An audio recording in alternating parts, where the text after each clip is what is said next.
Alhamdulillahi Rabbil Alamin Alladhi arsala rasulahu bilhuda wa dinil haqq liyudhhirahu ala ad-dini kullihi wa kafa billahi shahida.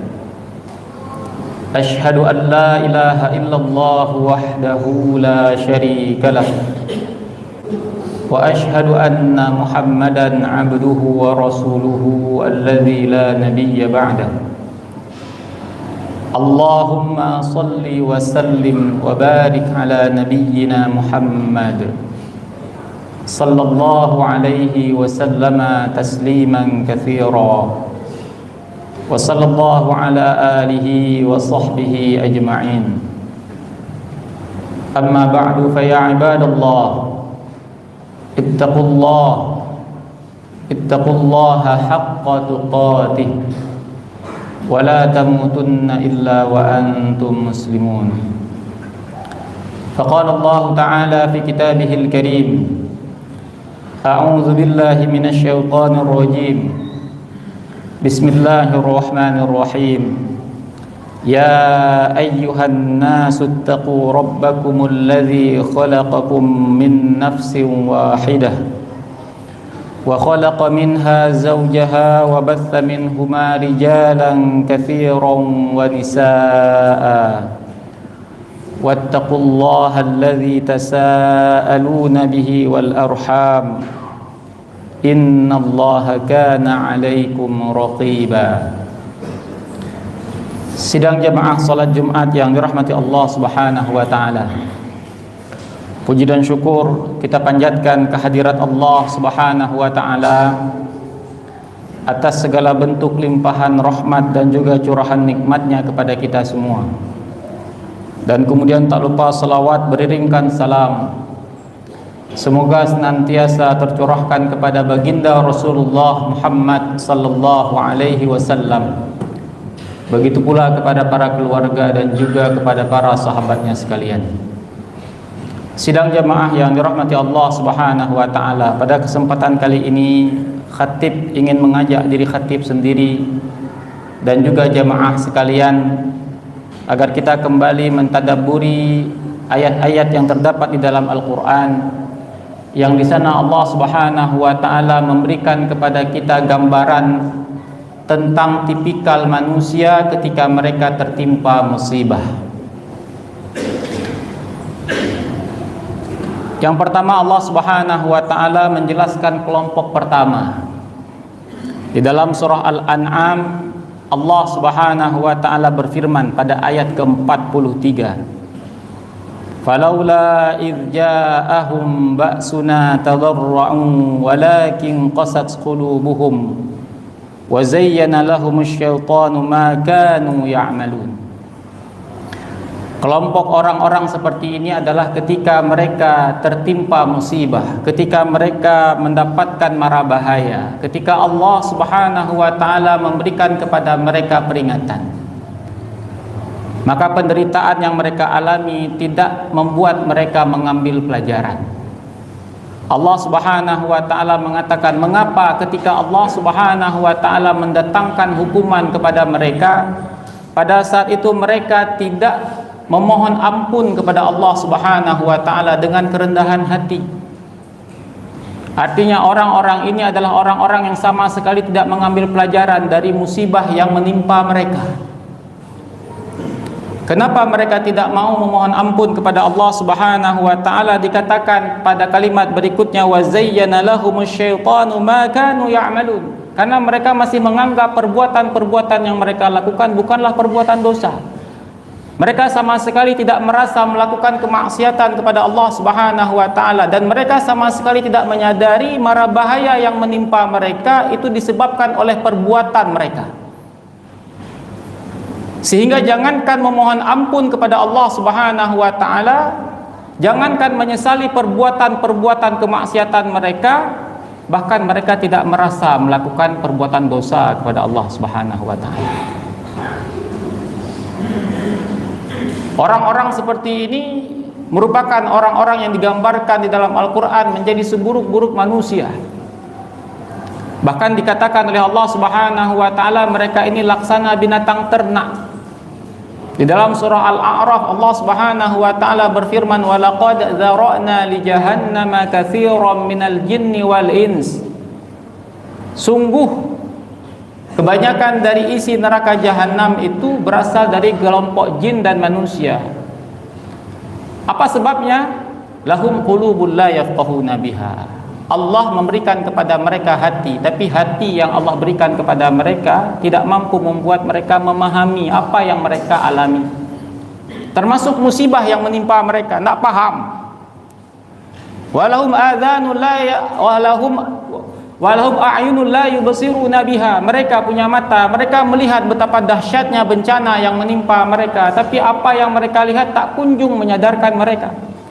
Walahum adzanul la yasma'una biha. Mereka punya telinga, kita mendengarkan rintihan orang, penderitaan orang juga sama, tidak membuat mereka itu sadar. Ulaika kal an'am. Mereka itu laksana binatang ternak, balhum adall. Bahkan lebih rendah lagi dari binatang ternak. Bahkan lebih parah lagi, ada di antara kelompok-kelompok manusia ini ketika musibah sedang menimpa mereka, jangankan memohon ampun kepada Allah atas dosa-dosa yang telah mereka lakukan, bahkan dalam kondisi bencana mereka pun masih bisa berbuat kemaksiatan, masih bisa berbuat kemungkaran dengan cara menzalimi orang lain. Lihatlah ketika bencana yang terjadi kemarin, ketika bahan pokok langka, keperluan masyarakat menjadi sulit untuk dijangkau. Ada sebagian dari masyarakat kita memanfaatkan situasi itu untuk mendapatkan keuntungan. Dia menumpuk barang, membeli barang tak selesai-selesai, bukan karena panik, tapi karena rakus. Ada di antara pedagang memainkan harga sesuka hati. Orang sudah susah dan lebih lagi dibuat susah oleh perbuatannya. Sudah bencana, dia juga melanjutkan kemaksiatan, kemungkaran. Inilah orang-orang yang digambarkan di dalam Al-Quran, di dalam surah Al-An'am ayat ke-43. Dan apa yang kemudian Allah akan lakukan kepada mereka? Falamma nasu ma dzukiru bihi. Ketika musibah itu tak kunjung menyadarkan mereka, ketika peringatan dari Allah Subhanahu wa taala tak kunjung membuat mereka paham, maka kemudian Allah Subhanahu wa taala mengatakan fatahna alaihim abwaaba kulli syai'. Maka Allah Subhanahu wa taala setelah musibah menimpa mereka, Allah akan bukakan pintu-pintu kesenangan buat mereka. Mereka menjadi lebih senang, rezeki kepada mereka lebih luas, mereka hidup bergembira. Padahal baru buat dosa, tidak memohon ampun kepada Allah. Allah nggak kasih lagi kepadanya musibah, tapi Allah berikan kepadanya kesenangan, semakin riang gembira hidupnya. Hatta idza farihu bima utu, sampailah kemudian dia berada pada puncak kesenangan atas pemberian yang kami berikan kepada mereka, akhadnahum baghtatan fa idzahum mublisun. Pada saat itulah Allah Subhanahu wa taala memberikan hukuman yang jauh lebih berat. Nah, sidang jamaah yang dirahmati Allah Subhanahu wa taala, jangan sampai kita berada pada kelompok ini. Musibah ini bukan pernah pertama kali terjadi di Aceh. 21 tahun yang lalu kita juga menghadapi musibah yang tak kalah besar, tsunami. Dan hari ini kembali. Apakah tidak cukup menjadi pelajaran? Ketika musibah demi musibah harus kita alami. Dan kemudian sidang jamaah yang dirahmati Allah Subhanahu wa taala, ada lagi kelompok yang kedua, yang Allah Subhanahu wa taala gambarkan kelompok ini di beberapa ayat. Di antaranya ada di dalam surah Yunus ayat ke-12. Yang di sana Allah Subhanahu wa taala mengatakan, wa idza massal insana dzur. Adapun manusia ketika mereka tertimpa mara bahaya, ketika mereka menghadapi mara bahaya, mendapatkan musibah, penderitaan, Mereka pada saat itu mengingat Allah Subhanahu wa taala.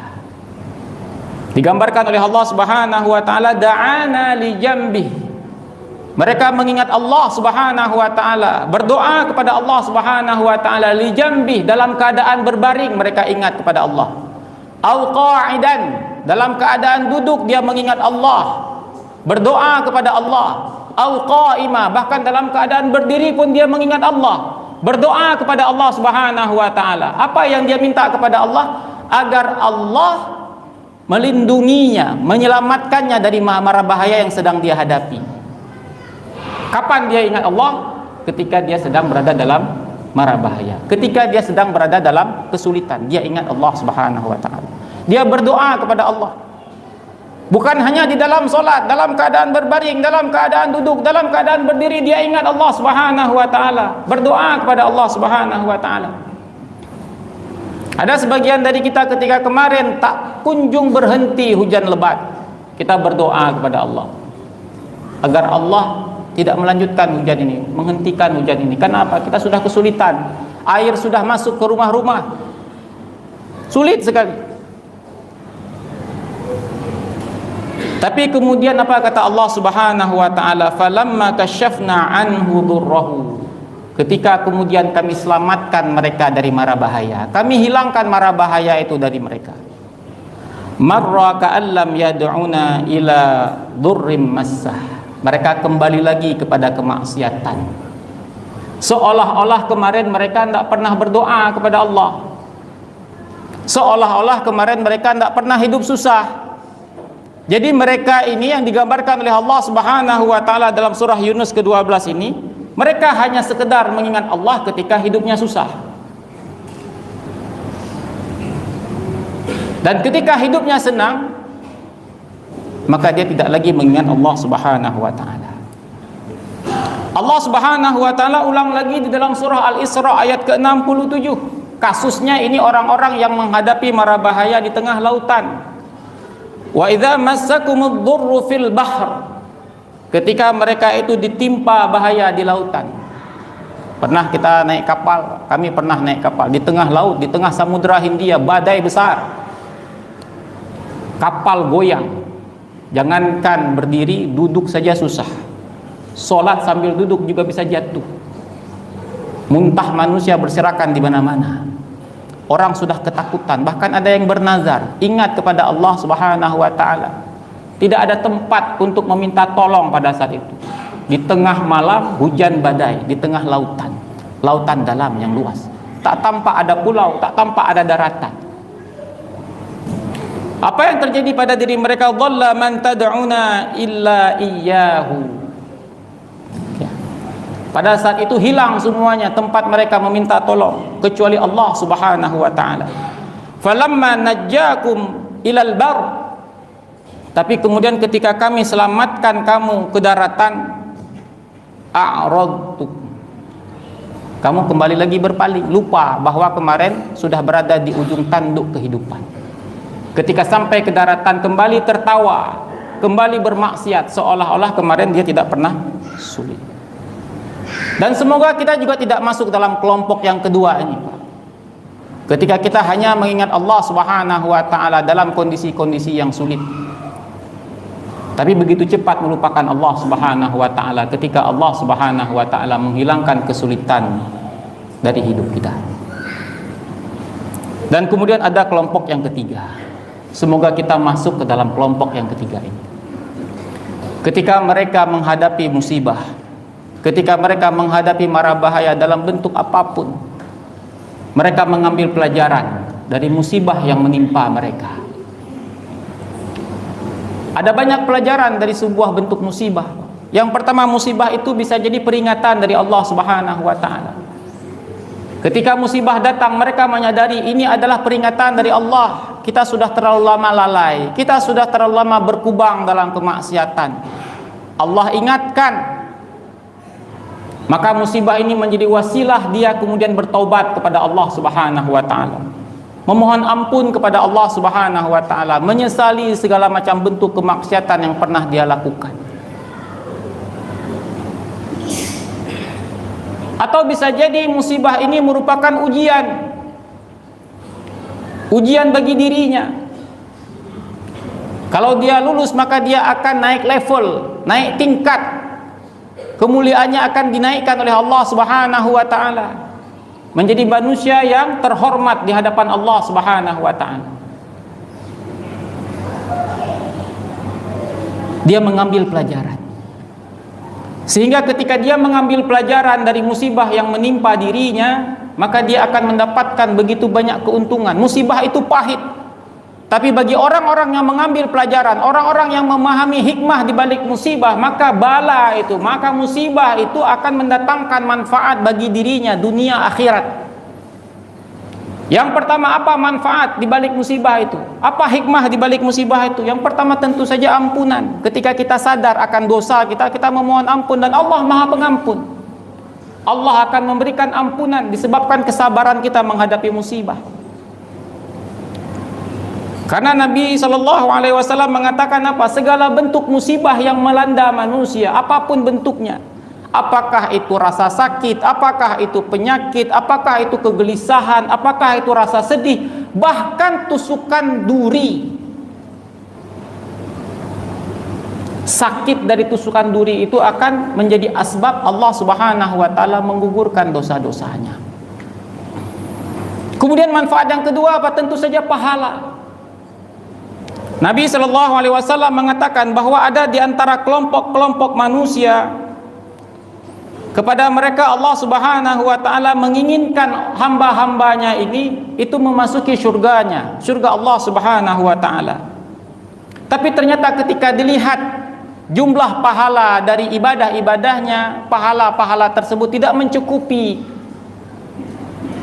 untuk dirinya menempati surga yang disediakan oleh Allah Subhanahu wa taala. Di dalam satu hadis Rasulullah SAW mengatakan, innar rajula la yakunu lahu indallahil manzilah. Sesungguhnya ada seseorang, kepadanya Allah Subhanahu wa taala mempersiapkan satu tingkatan di surga untuk dirinya. Fama yablughuha bi'amalin. Tapi amal-amal kebaikannya tidak cukup. Dia hanya sekedar sholat 5 waktu saja, puasa hanya sekedar di bulan Ramadan saja, bersedekah seadanya, tidak cukup. Fama yazalu yabtalihi bima yakrahu. Maka kemudian Allah Subhanahu wa taala mengujinya dengan musibah, memberikan kepadanya musibah, sehingga kemudian ketika dia bersabar ketika menghadapi musibah, Allah memberikan kepadanya pahala.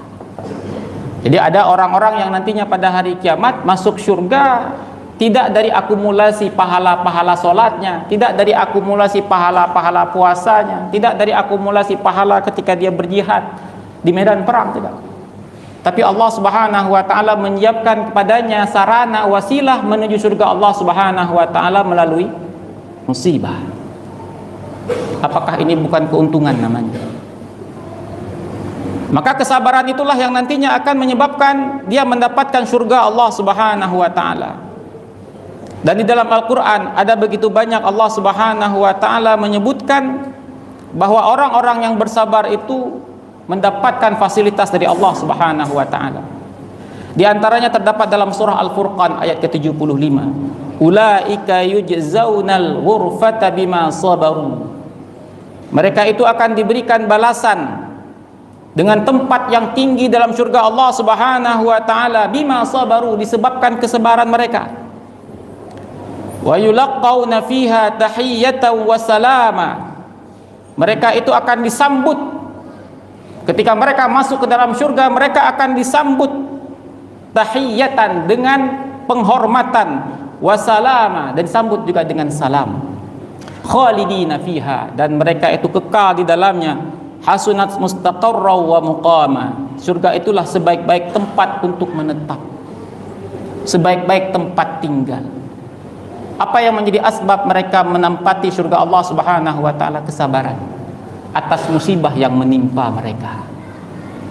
Nah, sidang jamaah yang dirahmati Allah Subhanahu wa taala, sebagai penutup, jangan sampai pada hari ini kita mengira yang diuji itu hanya saudara-saudara kita yang pada hari ini kehilangan tempat tinggal, kehilangan harta. Tidak. Musibah ini juga sedang menguji kita. Orang-orang yang terdampak tapi dampaknya tidak begitu besar. Musibah ini juga menguji kita, orang-orang yang selamat. Musibah ini menguji siapa saja yang mengetahui hakikat dari musibah ini. Siapa saja yang mengetahui musibah ini, semua kita sedang diuji. Nah, bagi kita yang tidak terdampak dari musibah ini, apa ujiannya? Ujian kita adalah bersyukur kepada Allah Subhanahu wa taala. Jangan sampai Allah Subhanahu wa taala menyelamatkan harta kita, menyelamatkan rumah kita, tapi justru kita mendapatkan musibah terbesar dalam perkara agama ketika Allah mencabut rasa syukur dari hati kita. Dan bentuk rasa syukur itu tidak hanya sekedar mengucapkan alhamdulillah, tapi rasa syukur itu juga diaplikasikan. Dengan cara apa? Pada hari ini saudara-saudara kita itu serba kekurangan. Maka kita perlu menyadari, bisa jadi ketika Allah Subhanahu wa taala mengambil sebagian kenikmatan yang mereka miliki, mereka pada hari ini menderita. Bisa jadi ada di antara harta-harta yang pada hari ini Allah Subhanahu wa taala titipkan kepada kita, ada di antara harta-harta tersebut merupakan hak mereka. Maka kita bantu, Pak. Kita bantu mereka. Dan bagi yang sudah membantu, perlu kita ketahui, tidak cukup sekali.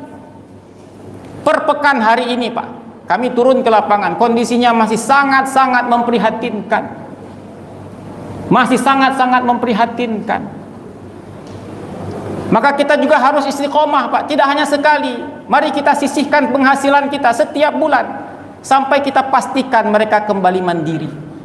Sedikit saja, tak perlu banyak.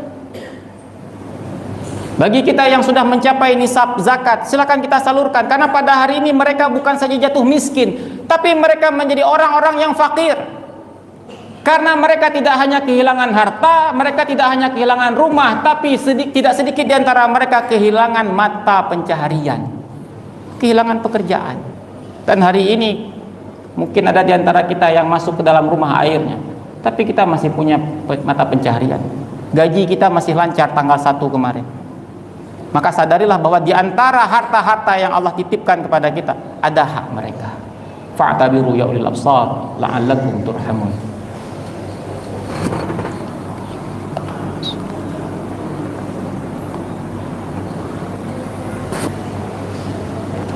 Alhamdulillahi rabbil alamin, alladzi anzala as-sakinata fi qulubil mu'minin liyazdadu imanan ma'a imanihim. Asyhadu an la ilaha illallah wahdahu la syarika lah, wa asyhadu anna Muhammadan abduhu wa rasuluhu alladzi la nabiyya ba'dah. Allahumma fassalli wa sallim wa barik ala nabiyyina Muhammad sallallahu alaihi wa sallama tasliman katsira, wa sallallahu ala alihi wa sahbihi ajma'in. Amma ba'du, fa ya ibadallah ittaqullaha haqqa tuqatih wa la tamutunna illa wa antum muslimun. Faqala Allah ta'ala fi kitabihil karim, a'udzu billahi minasy syaithanir rajim, bismillahirrahmanirrahim, wa qul i'malu fasayarallahu 'amalakum wa rasuluhu wal mu'minun wa saturadduna ila 'alimil ghaibi wasyahadah fayunabbi'ukum bima kuntum ta'malun. Shadaqallahul 'azim. Allahumma ighfir lil mu'minina wal mu'minat wal muslimina wal muslimat al ahya'i minhum wal amwat bi rahmatika ya arhamar rahimin. Rabbana zalamna anfusana wa illam taghfir lana wa tarhamna lanakunanna minal khasirin. Rabbana faghfir lana dhunubana wa kaffir 'anna sayyi'atina wa tawaffana ma'al abrar wa tawaffana ma'al abrar wa tawaffana ma'al abrar. Rabbana atina fid dunya hasanah wa fil akhirati hasanah wa qina adzaban nar. Walhamdulillahirabbil alamin. Aqimissalam.